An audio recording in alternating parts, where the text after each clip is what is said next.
الحمد لله وحده والصلاة والسلام على من لا نبي بعده أما بعد أعوذ بالله من الشيطان الرجيم بسم الله الرحمن الرحيم لأملأن جهنم من الجنة والناس أجمعين.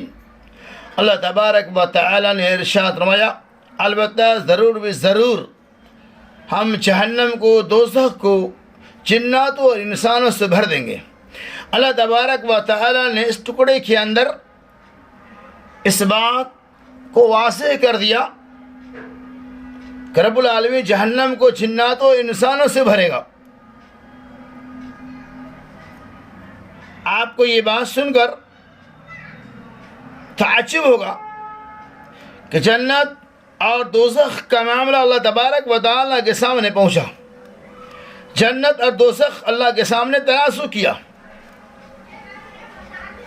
اللہ تبارک و تعالیٰ کی تقدیر اور قضا میں یہ بات ثابت ہے کہ کچھ لوگ ایسے ہوں گے جو جنت کے اور کچھ ایسے لوگ ہوں گے جو جہنم کے مستحق ہوں گے. یعنی اعمال کے اعتبار سے جنت اور دوزخ کو انسانوں اور جنوں سے بھر دیا جائے گا. یعنی اللہ تبارک و تعالیٰ جنت کو بھی اور جہنم کو بھی انسانوں سے ہی بھرے گا, جناتوں سے ہی بھرے گا. حدیث مبارکہ کے اندر آیا ہے کہ رسول اللہ صلی اللہ علیہ وسلم نے ارشاد فرمایا آپس میں جنت اور دوزخ کا تنازع ہوا, وہ دونوں آپس میں لڑیں گے. کہے گا کہ میرے اندر وہی لوگ آئیں گے جو کمزور معاشرے کے اندر گرے پڑے لوگ ہوں گے, اور جہنم کہے گا میرے اندر تو بڑے بڑے جبار متکبر قسم کے لوگ آئیں گے, گھمنڈی قسم کے لوگ آئیں گے. اللہ تبارک و تعالیٰ نے جنت سے فرمایا تو میری رحمت کی مظہر ہے, تیرے ذریعہ میں جس پر چاہوں اپنا رحم و کرم کروں. اور پروردگار دو عالم نے جہنم سے کہا, اللہ تعالیٰ نے دوزخ سے کہا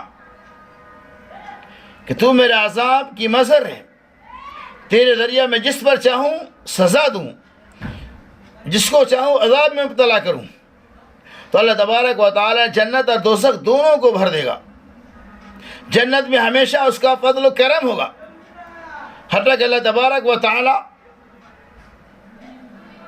ایک ایسی مخلوق پیدا فرمائے گا جو جنت کے باقی مادہ رقبے میں رہیں گے, اور جہنمی کی کثرت کے باوجود حلم مسجد کا نعرہ بلند ہوگا, یہاں تک کہ اللہ تبارک و تعالیٰ اس میں اپنا قدم رکھے گا. جس وقت جہنم پکار اٹھے گی قط قط وعزتی کا, بس بس تیری عزت جلال کی قسم. یہ صحیح بخاری کی روایت ہے. تو کیا پتہ چلا کہ اللہ تبارک و تعالیٰ کے سامنے دوزخ اور جنت کا تنازع ہوگا, اور اللہ تبارک و تعالیٰ اس تنازع کا حل اس انداز میں کریں گے جیسا کہ آپ نے ابھی سنا.